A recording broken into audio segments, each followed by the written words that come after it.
Wow, gas yang adik nak. Ni adik nak ayam mana? Ni, tu. Yang paling yang ni. Adik nak. Adik tu.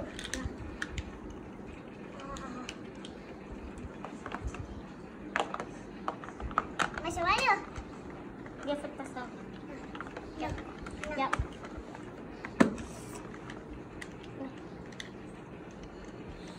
Best tak? Best. Senang pasang? Senang? Pasang sendiri je? Senang je. Senang je. Dah, siap. Dah. Nah. Dia letak. Belum. Tu macam nak air. Letak sini. Dia letak lepas tu. Biar Pak letak. Dah. Yang kegagasan skipper. Aduh.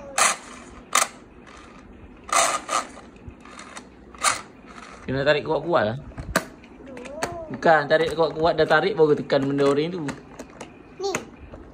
Dah tarik kuat-kuat. Tarik tali kuat-kuat. Ha. Tarik banyak-banyak kali kuat-kuat baru tekan. Tarik lagi. Tarik. Ha, lagi. Lagi. Baru tekan oren. Tekan oren ni. Pakai tangan. Tekan bukan tarik. Balik tarik. Tekan. Ha, baru dia keluar. Masukkan balik. Apa dia tahu dah? Ha, tarik yang tadi. Tolonglah. Dia Fai buat macam ni. Ni Fai ajar adik. Laju-laju macam ni. Sekejap. Tunjuk contoh dulu. Balik tunjuk contoh dulu. Sini. Okey, Fai laju-laju macam ni. Ada bunyi tak boleh tarik. Ketat. Sekejap. Mana Fai punya boleh. Tengok ni, Dik.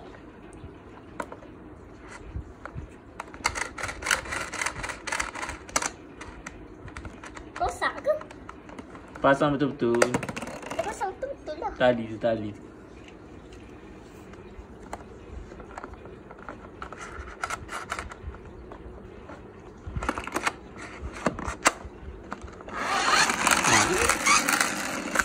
Ha, macam tu kan. Macam tu. Ali, jom. Main cepat. Tarik ni pula. Mesti ada lampu lah. Tolak kan tarik. Ha, macam tu.